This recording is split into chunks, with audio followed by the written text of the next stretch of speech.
Mock test देना क्यों जरूरी है?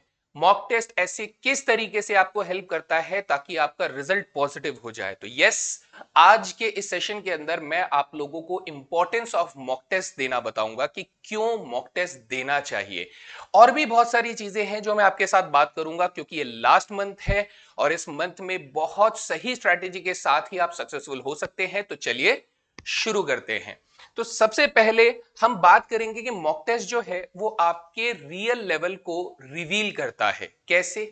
जब आप मॉक टेस्ट देते हैं तो आपको पता चलता है कि आपने तैयारी तो बहुत अच्छी करी है, आपने क्वेश्चंस भी बहुत सारे प्रैक्टिस करे हैं, आपने कॉन्सेप्ट्स भी बहुत डेप्थ में पढ़ाई करी है, लेकिन जब आप एक रियल सिमुलेशन एग्जाम का तैयार करते हैं और आप अपने हिसाब से उस एग्जाम को अपीयर करते हैं, अटेम्प्ट करते हैं, तो आपको पता चलता है आपने बहुत सारी ऐसी गलतियां करी हैं जो आपको नहीं करनी चाहिए थी।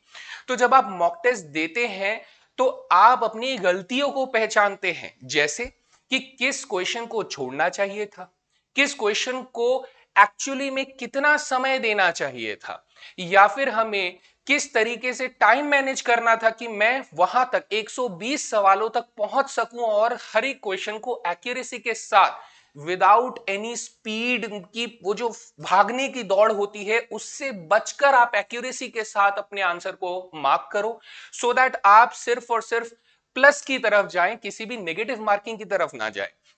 तो ये जो गलतियां हैं, अगर आप मॉक टेस्ट बिना तैयारी किए या फिर बिना दिए आप एग्जाम में पहुंच जाते हैं, तो वही गलतियां जो आप मॉक टेस्ट में करते हैं वो गलतियां आप एग्जाम में करोगे। और एक बार अगर वो एग्जाम में आपने गलतियां कर दिया तो डेफिनेट सी बात है कि आपका रिजल्ट फेलियर की तरफ ही जा रहा होगा। तो अगर आप मॉक टेस्ट पहले ही अटेम्प्ट करते हैं, एग्जाम से पहले ही अपने आप को रियल एग्जाम सिमुलेशन में रख लेते हैं कि मैं इस तरीके से तैयार करूंगा, आपने हर एक मॉक टेस्ट में अपनी अपनी स्ट्रैटेजी बनाई कि मैं इस वाले मॉक टेस्ट को ऐसे अपीयर करूंगा, इस मॉक टेस्ट को मैं ऐसे सॉल्व करूंगा, मैंने पिछले वाले में ऐसे गलती करी थी, मैं ये वाला ठीक करूंगा। तो ये सारी चीजें आपको इंप्रूव करती हैं कि आप दोबारा वो गलतियां ना दोहराएं।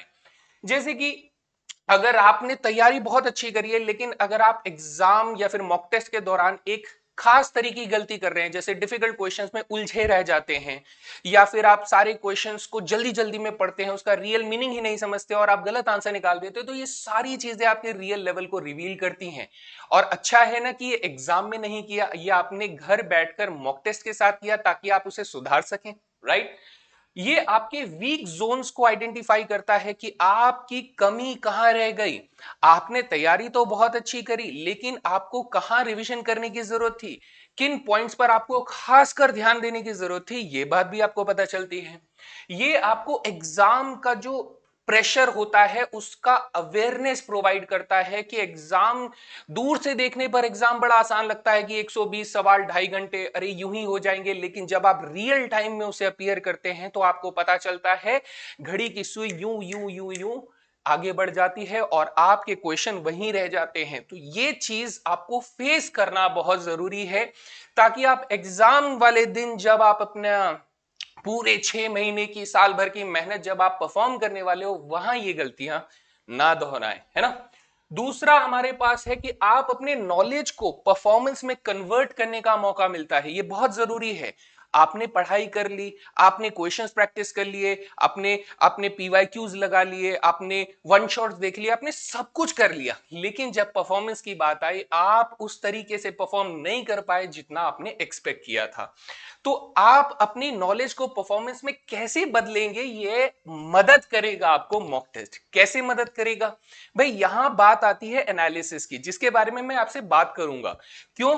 क्योंकि जब आप कोई मॉक टेस्ट अटेम्प्ट करते हैं तो अटेम्प्ट करने के बाद क्या होता है, आपको पता चलता है कि अरे इन 2.5 घंटों के अंदर मैंने इन क्वेश्चंस पे समय नहीं लगाना था, मैंने लगा दिया। अब ये चीज आप इसे नेक्स्ट मॉक टेस्ट के अंदर सुधारेंगे। आपको कुछ क्वेश्चंस ऐसे पता चलेंगे जो आप सॉल्व कर सकते थे, लेकिन इन द मीन टाइम आप उसे सॉल्व नहीं कर पाए, या फिर आप कुछ क्वेश्चंस में जल्दबाजी में कोई कैलकुलेशन मिस्टेक कर गए, आपने तुक्का लगा दिया। आप इन चीजों से सीखोगे, इसी को एनालिसिस कहते हैं। तो जब आप अपनी गलतियों को, अपनी कमियों को एनालिसिस करेंगे तो आप उन्हें दूसरे मॉक टेस्ट में उस चीज को रिपीट करने से रोकेंगे। और जैसा करते करते आप 5 मॉक टेस्ट के बाद आपका माइंड इस तरीके से तैयार हो जाएगा कि मुझे इस तरह की गलतियां नहीं करनी है, मुझे जल्दबाजी नहीं करनी है, मुझे तुक्के नहीं लगाने हैं, मुझे इन चैप्टर्स के क्वेश्चन देखते ही छोड़ देने हैं। तो ये जब आप प्रैक्टिस करेंगे, मॉक का मतलब क्या है? मॉक का मतलब ये है कि आप रियल एग्जामिनेशन को एक मॉक करने की कोशिश कर रहे हो, आप उसी का एक कॉपी अपने घर में बना रहे हो कि मैं ऐसे ऐसे बिहेव करूंगा और मेरे साथ ऐसा ऐसा उस दिन होने वाला है। आपने स्कूल में तो जरूर सुना होगा, कभी कभी स्कूल की एकदम से घंटी बजती है और प्रिंसिपल रूम से आवाज आती है कि हाँ एक मॉक ड्रिल होने वाला है। तो मान लीजिए स्कूल में अगर आग लग जाती है या फिर कोई भी ऐसी दुर्घटना होती है तो आप बच्चे किस तरीके से स्कूल से एग्जिट करेंगे? मॉक ड्रिल होता था ना। ऐसा क्यों होता था? क्या सच में आग लगी थी? नहीं। आपको सिर्फ इस बात के लिए तैयार किया जाता था कि अगर कोई ऐसी दुर्घटना होती है तो आप उस दुर्घटना से कैसे बचकर निकलेंगे। तो मौका भी कुछ ऐसा ही काम है कि एग्जाम में जो गलती आप कर सकते थे वो आप पहले ही गलतियां कर लो, ताकि उन गलतियों से सीख कर आप एग्जाम में अच्छे से परफॉर्म करो और ज्यादा से ज्यादा सही जवाब देकर अपने एग्जाम को क्रैक करो। राइट? ये अपनी एक्यूरेसी को इंप्रूव करने में मदद करेगा। आप हर मॉक टेस्ट के साथ ये सीखोगे कि मैंने किन गलतियों को नहीं दोहराना है। अपनी गलतियों से सीखना ही इंसान की सबसे बड़ी अचीवमेंट होती है। किसी और की गलतियां देखकर आप कितनी मर्जी देख लो लेकिन आप उसे सीखोगे नहीं। कहते हैं ना कि जब तक भाई आग में उंगली जलेगी नहीं तब तक कैसे पता चलेगा बच्चे को कि हाँ आग सच में छूने के लिए नहीं है ना। तो इसलिए जब तक आप वो गलतियां करोगे नहीं आपको उन गलतियों से सीखने को नहीं मिलेगा। और यही मान लो कि अगर तुम ये गलती सीधा एग्जाम के दिन पहुंच जाते हो, बस खराब, आपके 6 महीने की मेहनत खराब। कोई बच्चा 1 साल से मेहनत कर रहा है उसकी मेहनत खराब। तो आपको ये बिल्कुल भी नहीं करना है। ये गैप, एक तैयार जो गैप होता है ना उसके बीच में एक ब्रिज बनाता है। किस चीज की? कि आपने पढ़ाई तो करी लेकिन मार्क्स नहीं आ रहे हैं। तो ये पढ़ाई और मार्क्स ये दोनों बहुत अलग अलग चीजें हैं। कोई बच्चा बहुत अच्छे से पढ़ सकता है लेकिन हो सकता है उसके स्कोर नहीं आ रहे हो, तो वो कैसे पूरा करेगा? ये गैप आपको बताएगा। और इनके बीच के सबका एक ही जवाब है मेरे बच्चे, सबका एक जवाब है कि आप किस तरह की गलतियां कर रहे हैं। तो वो गलतियां आप पहचानोगे जब आप मॉक्स अटेम्प्ट करोगे। राइट है? चलो अगला हमारे पास आ रहा है कि ये हमें मौका देता है एग्जाम से पहले अपनी गलतियों को सुधारने का। फिर से वही बात, एग्जाम में कर दिया तो सब बेकार, एग्जाम से पहले किया तो उसे सुधारने का मौका मिलेगा, है ना। तो आप अपने एग्जाम से पहले पहले जो गलतियों को पहचान लेते हैं आपके दिमाग में ये बात तय हो जाती है कि मैं इस तरह की गलतियां नहीं दोहराऊंगा। तो ये मौका आपको नहीं छोड़ना है। अब हमारे पास करीब करीब 20 दिन बचे हैं। तो इन 20 दिनों में आप कम से कम 5 मॉक टेस्ट बहुत अच्छे से अटेम्प्ट कर सकते हैं, उसको एनालाइज कर सकते हैं, एनालाइज करने के साथ अपनी गलतियों को सुधार सकते हैं। ये एक स्ट्रॉन्ग एरर प्रूफ स्ट्रेटेजी होती है बेटा, जिससे आप ये तय कर सकते हैं कि एग्जाम में मैं कैसे मैक्सिमम आउटपुट के साथ सही जवाब दे सकता हूं। ये आपकी नेगेटिव मार्किंग को भी कम करने में हेल्प करेगा। क्यों? क्योंकि बहुत बेटा, एक नहीं बहुत लाखों में ऐसे बच्चे हैं जो सिर्फ इस सिचुएशन से पैनिक कर जाते हैं कि मैं सारे सवाल तक पहुंच नहीं पाया, तो फिर वो जल्दी जल्दी कैलकुलेट करते हैं, तुक्का लगाते हैं, या फिर क्वेश्चन को बिना ढंग से पढ़े ही सॉल्व करने लग जाते हैं। तो इनसे दो तरह का नुकसान होता है, एक तो आंसर भी गलत आता है और दूसरा आपका समय भी बर्बाद होता है। ये दो तरफा मार है बेटा, आप दो तरफा मार से तो खासकर बचने की कोशिश कीजिएगा। ठीक है? चले अगला हमारे पास ये स्पीड और एक्यूरेसी बिल्ड करने का भी एक फॉर्मूला देता है। अब ये स्पीड और एक्यूरेसी का खेल क्या है ये मैं आपको थोड़ा सा समझाता हूं। देखिए बहुत सारे बच्चे जो हैं वो ये सोचते हैं कि अगर हमसे 120 सवाल पूछे गए हैं तो हमारा टारगेट इन 120 सवालों को सॉल्व करने का ही है। यही आपका माइंडसेट चेंज होना चाहिए। मैथ्स के अंदर अगर 120 सवाल आ रहे हैं और अगर आप कट ऑफ देखते हैं तो कट ऑफ मोटा मोटी 40% के आसपास, मैक्सिमम 40% के आसपास ये कट ऑफ जा रही होती है। 900 में से कितने जाते हैं? 400 मार्क्स। मैक्सिमम बोल रहा हूं बेटा, ये 380 तक जा चुके हैं। तो मोटा मोटी 40 भी नहीं है भाई, है ना, 40 भी नहीं है, 380 तक जाते हैं, 9 चौक 36, 40% के आसपास हमारा हो जाता है, कट ऑफ जाता है।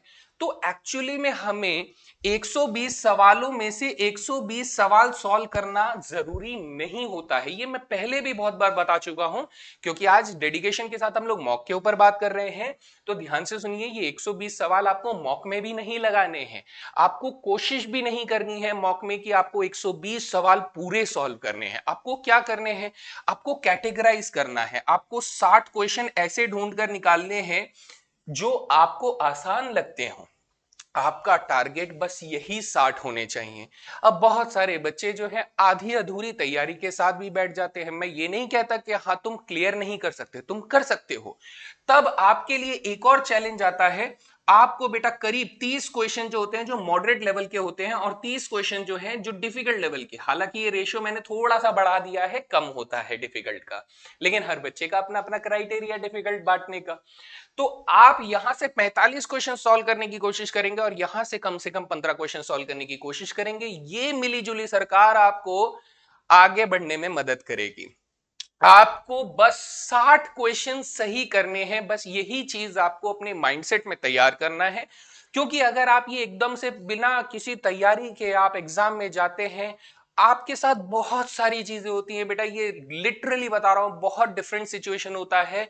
घर बैठ के आप जैसे सोचते हैं कि हाँ 2.5 घंटे में 120 सवाल तो यूं ही सॉल्व हो जाएंगे, लेकिन जब आप रियल में बैठते हैं तो आपको पता चलता है कि समय फुर करके निकल जाता है, आपको पता भी नहीं चलेगा कि क्या सिचुएशन चल रही है और आप उसे हैंडल भी नहीं कर पाएंगे। तो इसीलिए ये तैयारी आपको 1 महीने पहले से शुरू कर देना है। अगर अभी तक आपने मॉक टेस्ट नहीं अटेम्प्ट किए हैं तो आपको आज ही से शुरू करना चाहिए, क्योंकि इसके कुछ फायदे भी मैं गिनाता हूं। सबसे पहले मैं मॉक टेस्ट के बारे में बात कर लेता हूं कि मॉक टेस्ट अटेम्प्ट कैसे करना है। तो मॉक टेस्ट में आपको ये 60 क्वेश्चन इजी वाले ढूंढने हैं, मैं यहां पर मेंशन भी कर देता हूं कि ये इजी वाले हैं, ये मॉडरेट वाले हैं और ये डिफिकल्ट वाले हैं। तो आप किसी भी मॉक टेस्ट को जब आप अटेम्प्ट करते हैं तो पहले 10 मिनट आराम से, बिल्कुल पहले तो लंबी सांस ले लीजिए कि हाँ मुझे मॉक टेस्ट दे रहा हूं, ये मेरा कोई फाइनल एग्जाम नहीं है जिसके बेसिस पे हमारा रिजल्ट तैयार होगा। अपने आप को काम रखिए, शांत रखिए, क्योंकि आज आप शांत रखेंगे तो 5 बार यही चीज जब आप मॉक टेस्ट को अटेम्प्ट करेंगे तो यही शांत रहने की आदत आपको पड़ जाएगी और एग्जाम में भी आप शांत रहेंगे। शुरुआत अच्छी हुई, ठीक है। तो जब आप शांत रहेंगे, शांत रहते हुए आप ये शुरुआत के 10 मिनट यहां आपको थोड़ी सी अच्छी स्पीड पकड़नी है। और अगर आपने ठीक ठाक लेवल की तैयारी करी है तो मैं गारंटी के साथ कह सकता हूं कोई भी बच्चा अपने लेवल के हिसाब से क्वेश्चंस को इजी, मॉडरेट और डिफिकल्ट में बांट जरूर सकता है, अगर उसने ठीक ठाक तैयारी करी है। कोई बच्चा अगर ये कहता है कि सर मुझे तो इजी क्वेश्चन पहचान में ही नहीं आते, तो बेटा सच कहूं तुम्हारी तैयारी में कमी है ना। तो थोड़ी तैयारी आपको बेहतर करनी है, क्योंकि अगर आप किसी क्वेश्चन को इजी, मॉडरेट और डिफिकल्ट में अपने लेवल के हिसाब से बांट ही नहीं पा रहे हैं तो किस बात की आपने तैयारी करी है। आपको ये देखकर ही नहीं समझ में आ रहा है कि ये क्वेश्चन मुझसे हो जाएगा, ये क्वेश्चन मुझसे नहीं होगा, या फिर ये क्वेश्चन एक्चुअली में बहुत डिफिकल्ट है। क्या तैयारी करी है फिर आपने, कुछ भी नहीं समझ में आया। मतलब आपने क्या ही प्रैक्टिस करी होगी, क्या ही आपने वैरायटी ऑफ क्वेश्चंस अटेम्प्ट करे होंगे कि आप उस क्वेश्चन को पहचान नहीं पा रहे हैं। तो चलिए बैक टू द टॉपिक, कि मान लेते हैं कि हाँ एक ठीक ठाक तैयारी किया हुआ बच्चा अपने हिसाब से क्वेश्चंस को टिक लगा लेता है कि सर मेरे को ये 60 क्वेश्चन आसान लगे। यहां पर मैंने क्या लगा लिया, मैंने यहां पर स्टार मार्क लगा लिया कि ये वाले क्वेश्चन मेरे को मॉडरेट लगे, और डिफिकल्ट वालों को मैंने क्रॉस कर दिया। मैंने क्रॉस कर दिया मतलब मुझे करने ही नहीं है भाई, मैं इन क्वेश्चंस को छूने का ही नहीं। क्यों? क्योंकि इनका दो नुकसान है। एक तो ये मेरे से सॉल्व नहीं होंगे, दो ये सर समय खाएगा अगर मैंने इसको सॉल्व किया, तीसरा एक और फ्री में मिलता है बेटा, ये बताएगा कोई नहीं।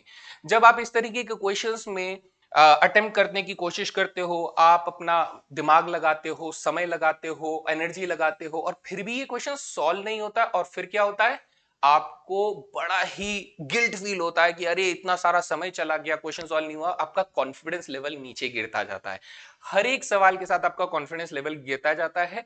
और आपने क्रिकेट का एग्जांपल तो सुना ही होगा, किसी बैट्समैन ने अगर क्या होता है कि मान लो बैटिंग जिस टीम की चल रही है, बॉलर ने पहले 2 बॉल में ही सामने वाली टीम के 2 विकेट अगर गिर दिए, तो सोचो बैटिंग वाली टीम की मोटिवेशन कहां होगा, जमीन पे होगा भाई, जमीन पे, कि भाई 2 विकेट 2 बॉल के अंदर गिर दिया है, 1 ओवर के अंदर 2 विकेट गिर दिए, तो क्या मोटिवेशन ड्रॉप होगा। वहीं पर अगर मान लो कि हाँ बॉलर वाली टीम जो है हैवी चल रही है, लेकिन एक ऐसा बैट्समैन आया जिसने एक ओवर के अंदर 5 छक्के मार दिए, 4 छक्के मार दिए, अब उसके बाद बॉलर का मोटिवेशन कहां होगा? जमीन पे होगा। बैट्समैन का मोटिवेशन मोटिवेशन एकदम टॉप लेवल पे कि अब तो मैं आराम से खेलूंगा, मैंने स्कोर बूस्ट कर लिया। तो हमें यही स्ट्रेटेजी अपनानी है। हम अपने बॉल्स में आउट होने के बजाय हम हर बॉल पे सिक्सर लगाने की तरफ ध्यान देंगे, क्योंकि इससे हमारा मोटिवेशन बूस्ट करेगा। अब क्या तुमने कभी इसे साइकोलॉजिकली सोचने की कोशिश करी है कि ये आसान वाले सवाल के भी मेरे को 2.5 मार्क्स मिलेंगे, मुझे इस डिफिकल्ट वाले के भी 2.5 मार्क्स मिलेंगे, तो मैं क्यों इस पर समय लगाकर 2.5 मार्क्स अचीव करूं, ना कि मैं इस पर ध्यान देके अपने ज्यादा से ज्यादा स्कोर्स को बूस्ट करने की कोशिश करूं, है ना? तो मेरे ख्याल से बात क्लियर है। तो आपका टारगेट ये 60 क्वेश्चन होने चाहिए। जैसे ही आप ये 60 क्वेश्चंस ढूंढ लोगे, आप मॉडरेट में से अपने हिस्से का क्वेश्चन ढूंढ लोगे, तो आपको अब इन्हें सॉल्व करना है। और मुझे लगता है कि 120 सवाल 2.5 घंटे में सॉल्व करने के लिए आपको दिया जाता है, लेकिन अब मैं अगर 2.5 घंटे में सिर्फ 60 क्वेश्चन सॉल्व करने के लिए बोलूं, तो अब आपको टाइम का जो प्रेशर है वो बहुत रिलैक्स हो जाएगा। आप बहुत शांत मन से क्वेश्चंस को सॉल्व करेंगे और एक्यूरेसी के साथ सॉल्व करेंगे। तो इस बात पर बहुत गौर फरमाइएगा, ठीक है? तो यहां से आपको मॉक टेस्ट देते देते एक हैबिट बनेगी, मुझे किन क्वेश्चंस को अटेम्प्ट करना है, किन को स्किप करना है, कहां पर फोकस देना है, कहां पर आसानी से सॉल्व कर जाएंगे। तो ये स्पीड और एक्यूरेसी का जो कॉन्सेप्ट है ना, ये बहुत बढ़िया कॉन्सेप्ट है। आपने बाइक में सुना होगा क्लच और जो रेस होती है, ठीक है, इन दोनों के बीच में बहुत बढ़िया एक कॉम्बिनेशन होगा, तभी बाइक चलेगी। अगर आपने क्लच पहले छोड़ा तो बाइक बंद पड़ जाएगी। अगर आपने रेस दे दी, क्लच नहीं छोड़ा, तो बाइक घू घू घू घू करती रहेगी, आगे नहीं बढ़ेगी, है ना? तो ये दोनों का कॉम्बिनेशन स्ट्रांग होना चाहिए। तो एग्जैक्टली बेटा, आपको स्पीड और एक्यूरेसी दोनों को एक क्लच और रेस की तरह ही लेकर चलना है, सो दैट आपकी गाड़ी बंद ना पड़े और आगे की तरफ बढ़े, है ना? तो enhance decision making under pressure. देखो, ये तो आप बिल्कुल इग्नोर नहीं कर सकते कि जब आप एग्जाम में बैठोगे तो आप बहुत अच्छे खासे प्रेशर में हो, तो उस प्रेशर को हैंडल करने के लिए भी तो आपको थोड़ी प्रैक्टिस करनी पड़ेगी ना भाई। आप अगर उस प्रेशर को 5 बार 6 बार 10 बार अगर आप फील कर लेते हो कि मैं इस प्रेशर में बैठा था, मैंने ऐसे करके उस प्रेशर को हैंडल किया था, तो यकीनन मानो कि अगर आप एग्जाम में बिना मॉक दिए बैठे हो, तो जो प्रेशर आप फील करोगे उसका आधे का भी आधा, यानी ओनली 25% प्रेशर आप फील करोगे अगर आपने मिनिमम 5 मॉक टेस्ट सच में सही तरीके से अटेम्प्ट किए हैं, जिसमें आपने एनालिसिस भी किया है, आपने अपनी गलतियों पर सुधार भी किया है, और जो बातें मैं आपको बता रहा हूं उन चीजों को भी आपने फॉलो किया है। आप बहुत ही सुकून मन से क्वेश्चन पेपर को सॉल्व करेंगे। आपको कोई जल्दबाजी नहीं होगी कि मुझे सारे क्वेश्चन सॉल्व करने हैं, मुझे मुझे ये वाला सवाल ईगो पे लेकर सॉल्व करना है। ऐसी कोई चीज आपको परेशान नहीं करेगी। आप सिर्फ और सिर्फ अपने लक्ष्य की तरफ देख रहे होंगे और उसे फोड़ने की कोशिश करेंगे, राइट? ये आपके टाइम यूटिलाइजेशन को ऑटोमेटिकली हैंडल करेगा कि भाई ये जो 2.5 घंटे हैं, मैं इनको कैसे कैसे कहां कहां पर बांटूं ताकि मैक्सिमम आउटपुट निकल कर आए, राइट? चलिए, नेक्स्ट की बात कर रहा हूं कि ये बेटा एग्जाम फियर को रिड्यूस करता है। वही वाली बात है जो कि मैंने कहा कि अगर आप तैयार होकर आए हो तो बेटा जंग में किस बात की डर है। अब मान लो मैं तुम्हें आपकी ही भाषा में समझाता हूं, ठीक है? आप तैयार कर रहे हो कि मैं फौजी बनूंगा, मैं ऑफिसर बनूंगा, मैं ये बनूंगा।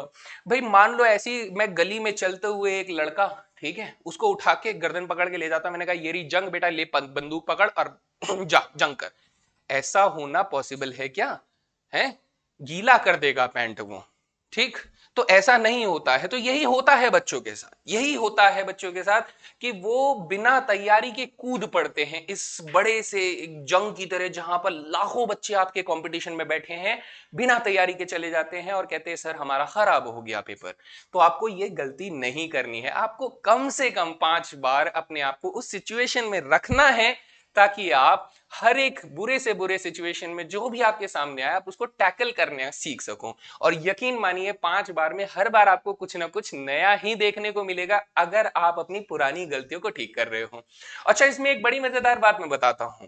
कुछ बच्चे कहते हैं कि सर जी मैंने पहला मॉक दिया, इसमें इतने मार्क्स आ गए, दूसरा मॉक दिया सर उसमें भी उतने ही आए, तीसरा मॉक दिया सर उसमें भी उतने ही आए। अरे सर मेरे से तो मार्क्स बढ़ ही नहीं रहे हैं, अभी भी उतने ही मार्क्स आ रहे हैं, ऐसा क्यों हुआ? क्योंकि यहां बच्चा सिर्फ एक और एक ही गलती कर रहा है कि जो गलतियां उसने पहले मॉक में करी वो उन्हीं गलतियों को ठीक करने के बजाय वो दोबारा वही गलतियां दोहरा रहा है। क्योंकि अगर आप पहले मॉक में जो गलतियां करी होंगी आपने, अगर वो गलतियां आप नहीं दोहराओगे तभी तो दूसरी गलती आएगी। सपोज करो आप कोई सॉफ्टवेयर चला रहे हो, उस सॉफ्टवेयर को चलाने के दौरान आपने पहली बार में कोई कमांड गलत दे दी तो उसके बाद वो सॉफ्टवेयर आगे नहीं चल रहा है ना। मान लो कोई प्रोग्रामिंग कर रहे हो, आपने कोई पहली कमांड गलत दे दी, आपका प्रोग्राम आगे चल ही नहीं रहा है। अगर आप उस कमांड को ठीक नहीं करोगे तब तक वो प्रोग्राम आगे नहीं चलेगा। और चलो मान लो हमने उसे ठीक कर दिया, अब ठीक कर दिया तब जाके तो दूसरा एरर पकड़ में आएगा ना। अगर तुम पहले ही एरर में फंसे हुए हो तो दूसरा एरर कैसे पकड़ में आएगा? और जब दूसरा एरर पकड़ में नहीं आएगा तो बेटा गलती तो होना तय थी। यही चीज है कि अगर आप अपनी गलतियों को पहचानोगे ही नहीं तो वो गलती बार बार होती रहेगी और आप सेम सिचुएशन में फंसे रहोगे, आप आगे नहीं बढ़ पाओगे। ठीक है, तो आपको एग्जाम फियर को रिड्यूस करने में मॉक टेस्ट कैसे हेल्प करेगा उसके बारे में मैं बता चुका हूं। ये मेंटल टफनेस बनाता है कि मैं तैयार हूं, ऐसी सिचुएशन होगी मैं ऐसे डील करूंगा, ऐसी सिचुएशन होगी मैं ऐसे डील करूंगा। एक बच्चा मुझसे ऐसे कहता है कि सर जी पेपर डिफिकल्ट आए तो हमको क्या स्ट्रैटेजी बदलनी चाहिए? पेपर डिफिकल्ट सिर्फ तुम्हारे लिए नहीं है, सभी एस्पिरेंट्स के लिए है। अगर मैं ये कह रहा हूं कि पेपर डिफिकल्ट आ गए, ओवर कैलकुलेटिव आ गया है ना, तो ओवर ट्रिकी पेपर आ गया, सबके लिए आया ना, तुम्हारे लिए तो नहीं आया। अब अगर तुमसे 60 क्वेश्चन नहीं बने तो 45 क्वेश्चन के लिए हार्ड टफ मारो कि मैं 45 क्वेश्चन सही करने की कोशिश करूंगा। तो बाकी बच्चे जो तुमसे कमजोर हैं उनकी तो छोड़ ही दो, तुम्हारा ध्यान कहां होना चाहिए? जो तुमसे मजबूत है वो अगर 70 क्वेश्चन कर रहा था तो वो 55 क्वेश्चन तक आएगा, क्योंकि डिफिकल्ट तो उसके लिए भी है ना बेटा। आप ये क्यों भूल जाते हो कि पेपर डिफिकल्ट सिर्फ और सिर्फ आपके लिए नहीं है, ये सबके लिए होता है। आपको स्ट्रैटेजी नहीं बदलनी है, आपको शांत रहना है। पेपर जितना मर्जी डिफिकल्ट क्यों ना हो, आपको बहुत ज्यादा पैनिक सिचुएशन से बाहर रहने की कोशिश करनी है ताकि आपका फोकस कहीं भी लूज ना हो, है ना जी। Improve confidence on exam day, common sense वाली बात है, क्या ही बात करूं। आप तैयार हैं तो आप जंग में जाने के लिए भी तैयार हैं, अगर आप तैयार नहीं हैं तो गली की लड़ाई में भी आपको डर ही लगेगा, है ना जी। चलिए यहां पर हम कह रहे हैं ये स्ट्रैटेजी इंप्रूवमेंट, बहुत सारे बच्चे ये बड़ी बड़ी स्ट्रैटेजी बनाते हैं, ये यूट्यूब पे ये वीडियो देखकर अपनी स्ट्रैटेजी बनाते हैं, लेकिन उसको इंप्लीमेंट जब करना होता है तो वो सब खराब हो जाता है। क्यों? क्योंकि उसको रिहर्स ही नहीं किया गया। अब इसे एक कहानी से ऐसे समझिए कि बेटा आपने कभी ऐसे नाटक कभी देखा हो, जैसे स्टेज में नाटक होते हैं, प्लेज होते हैं, है ना। तो इस प्ले में अगर मान लीजिए मैंने आपको कल एक स्क्रिप्ट दी और मैंने कहा कि कल स्टेज में आपको आके ये डायलॉग देने हैं, आपको एक्टिंग करनी है, तो क्या आप कर पाएंगे? शायद कर लें।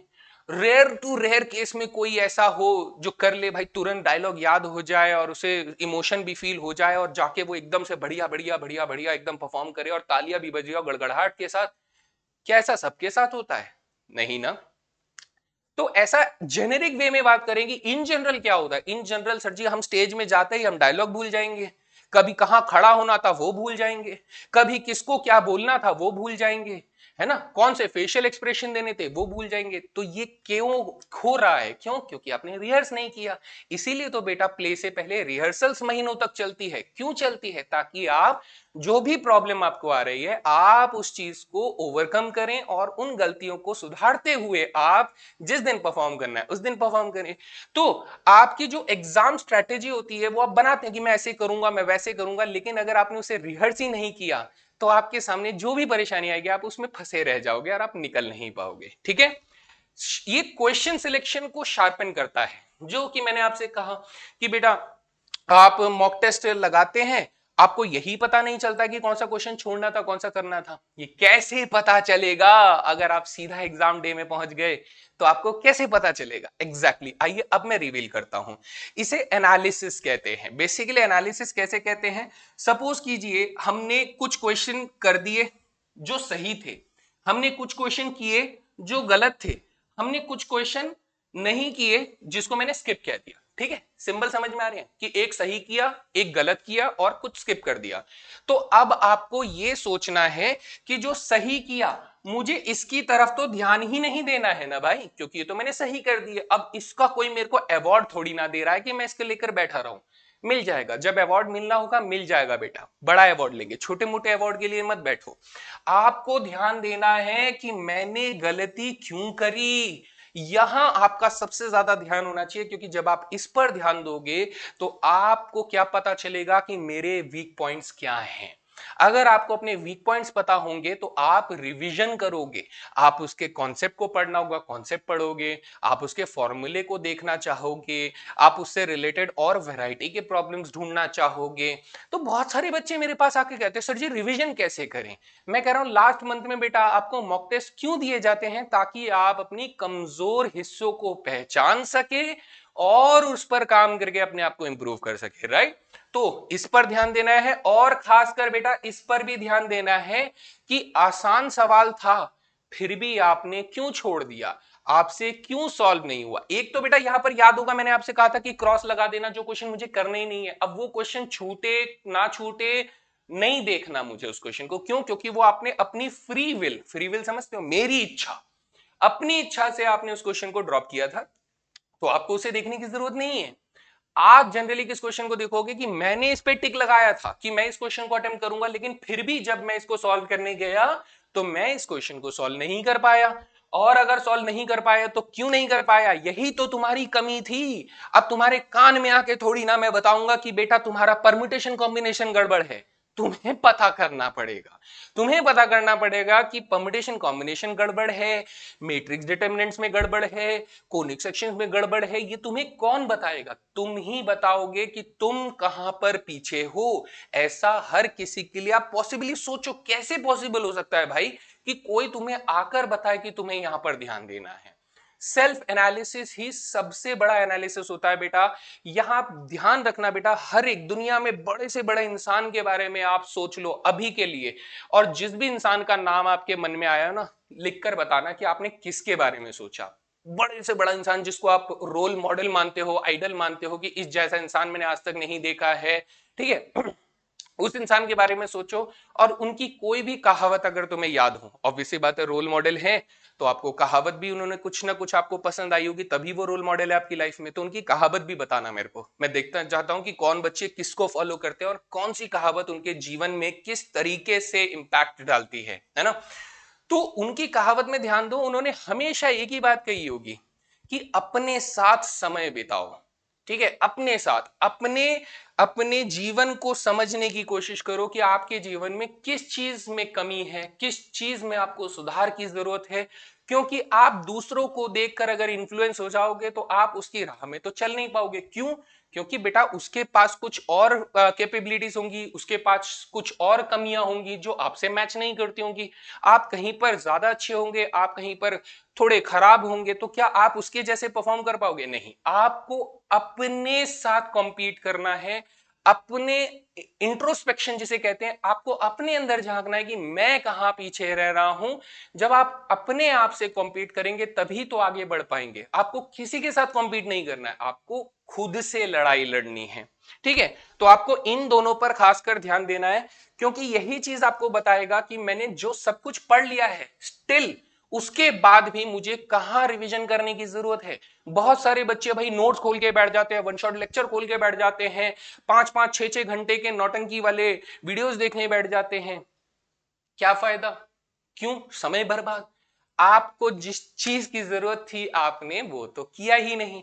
आपको पूरा चैप्टर नहीं, पूरे चैप्टर में एक सब टॉपिक के ऊपर प्रॉब्लम थी, आपको वो सब टॉपिक पर ध्यान देना था, आपने अपने 6 घंटे लगा दिए। तो यहां आपको बचना है। ठीक है, टाइम मैनेजमेंट स्ट्रेंथन करेगा। ऑब्वियसली बात है, आपको पता होगा कि मुझे किस क्वेश्चन में कितना समय देना है, कहां पर स्किप करना है, कहां पर ध्यान देना है। ये सारा ऑटोमेटिकली, ये सब आपस में रिलेटेड है बेटा। बस आपको पहला एरर हटाना है, अगला एरर आएगा, अगला एरर हटाएंगे, अगला एरर आएगा, ऐसे करके आपके सीक्वेंस में जो भी गलतियां हो रही हैं वो आप हटाते जाओगे। आपका कॉन्फिडेंस, आपकी स्पीड, आपकी एक्यूरेसी, आपका क्वेश्चन अटेम्प्ट करने का जो वे है, पैटर्न है, सब सुधर जाएगा और आप ऑटोमेटिकली कॉन्फिडेंटली क्वेश्चंस को सॉल्व कर रहे होंगे। आपको किसी भी तरीके का पैनिक सिचुएशन नहीं होगा और आप गलतियां भी कम करोगे, राइट। चलिए, फिर आता है हमारे पास कॉन्फिडेंस बूस्ट करता है। सिंपल सी बात है, हम लोग तभी से यही वाली बात कर रहे हैं, ठीक है। स्कोर इंप्रूव करेगा, कॉन्फिडेंस राइज करेगा। आसान सवालों से स्कोर, आपको पता होगा कि मेरा आंसर बढ़ता जा रहा है, मेरा स्कोर बढ़ता जा रहा है। कॉन्फिडेंस बूस्ट करेगा, कॉन्फिडेंस बूस्ट करेगा तो ऑटोमेटिकली आपका परफॉर्मेंस बढ़ेगा। जो मैंने क्रिकेटर वाला एग्जांपल दिया था, क्रिएट्स अ विनिंग मोमेंट। वाह, आपको फील होगा वाह इतने सारे सवाल मैंने सॉल्व कर दिए, अब तो कोई भी सवाल आ जाए मैं उसे आराम से अटेम्प्ट करूंगा। ये कॉन्फिडेंस अलग ही अचीवमेंट देता है बेटा। आपको ये तब फील होगा जब आप इस चीज को रियल लाइफ में एक्सपीरियंस करेंगे। रीइंफोर्स पॉजिटिव माइंडसेट, ये आपको पॉजिटिव माइंडसेट की तरफ आगे बढ़ाता है। जो कॉमन सी बात है कि आपको अच्छा लगेगा तो आप और करने की कोशिश करोगे, आपको बुरा लगेगा, आपको नेगेटिव माइंडसेट के साथ आप थकने लग जाओगे, आप परेशान होने लग जाओगे, आपसे क्वेश्चंस गलत होने लग जाएंगे, ये वाली चीज। जी बेटा जी। चलो, तो कुल मिला के मैंने मॉक टेस्ट के ऊपर बहुत बेसिक बेसिक बातें भी करी, बहुत इंपॉर्टेंट बातें भी करी। मैंने आपको ये बात समझाई कि आपका टारगेट क्या है। छोटे में सारी चीजें मैं कंसाइज करूंगा कि आपको सबसे पहले मॉक टेस्ट देना क्यों जरूरी है, क्योंकि आप रियल एग्जामिनेशन से पहले अपने आप को एक सिमुलेशन यानी एक तरीके का नाटकीय रूपांतरण, एक तरीके का नाटकीय रूपांतरण आप अपने साथ करते हैं कि मैं एग्जाम में अगर ऐसे बैठूंगा तो मैं एग्जाम में ऐसे ऐसे ऐसे ऐसे ऐसे करूंगा और उससे आने वाले आउटपुट से मैं सीखूंगा कि मुझे ये चीजें एग्जाम में नहीं करनी थी और ये चीजें मैंने सही करी। दूसरा, आप इससे ये सीखते हो कि कहां पर मेरी कमी रह गई, कौन से चैप्टर में रिवीजन की जरूरत है, क्या फॉर्मूले कमजोर हैं, क्या मुझे और सवाल प्रैक्टिस करनी चाहिए, या फिर मैंने किसी क्वेश्चन को सॉल्व किया तो क्या वो गलत हो गया। ये सारी चीजें आपको सीखने को मिलती हैं। तीसरा, आपको टाइम मैनेजमेंट समझ में आता है कि आपको उस 2.5 घंटे को कैसे कैसे किन किन सवालों में बांटना है ना। वो बहुत जरूरी है बेटा, क्योंकि बच्चे टाइम पर क्वेश्चन पेपर सॉल्व नहीं कर पाते हैं। मैं कहता हूं 120 सवाल भी नहीं, वो 60 क्वेश्चन भी कई बार सॉल्व नहीं कर पाते हैं। चौथा, आपको ये समझ में आता है कि मुझे किन क्वेश्चंस को छोड़ना है। सबसे जरूरी हर क्वेश्चन को सॉल्व करना नहीं, किन क्वेश्चन को छोड़ना है, इस चीज का ज्ञान आपको मिलता है। आपको स्पीड और एक्यूरेसी पे बैलेंस मिलता है कि आप सिर्फ स्पीड की तरफ भागोगे तो एक्यूरेसी कॉम्प्रोमाइज होगी, एक्यूरेसी की तरफ जाते हो कई बार तो आप स्पीड से कॉम्प्रोमाइज करते हो। तो जब आप मॉक देते हो तो आपको स्पीड और एक्यूरेसी दोनों पर कमांड मिलती है, आप दोनों के बीच में बैलेंस क्रिएट करते हो और पॉजिटिव माइंडसेट के साथ आप इसे क्रैक कर पाते हो। तो ये थे मेरी तरफ से आपके लिए मॉक टेस्ट क्यों लगाने चाहिए, क्या इंपॉर्टेंस है मॉक टेस्ट आपके एग्जामिनेशन के पॉइंट ऑफ व्यू से। तो मुझे आप बताइए कि आप इनमें से कौन सी गलतियों को दोहरा रहे हैं लगातार, जिसे आप अगले स्टेज में जरूर सुधारेंगे। और मैं आप लोगों से ये चीज रिक्वेस्ट करूंगा सिर्फ और सिर्फ आपके लिए कि आप एग्जाम से पहले पहले मिनिमम, क्योंकि दिन कम बचे हैं, मिनिमम 5 मॉक टेस्ट जरूर अटेम्प्ट करें विद सेल्फ एनालिसिस। देखिए करीब 20 दिन, मैं आपको 5 कह रहा हूं, इसका मतलब एक मॉक टेस्ट लगा के 2 दिन तक का एनालिसिस भी आप करने का समय निकालिए, ताकि आप अगले मॉक टेस्ट में उन गलतियों को सुधार कर नई गलतियां कर सकें और नई गलतियों को सुधार कर आप धीरे धीरे गलतियों को कम कर सकें। सो इसी के साथ मैं यहां पर इसे खत्म करता हूं और मैं चाहूंगा कि आप लोगों को अगर ये वीडियो पसंद आया हो, ये इंफॉर्मेशन आपके काम की हो, तो अपने दोस्तों के साथ जरूर शेयर कीजिए। सभी एनडीए एस्पिरेंट्स को ये जरूर बताएं कि एनडीए में मॉक टेस्ट की क्या इंपॉर्टेंस है। सो मिलते हैं अगली वीडियो के अंदर। जय हिंद।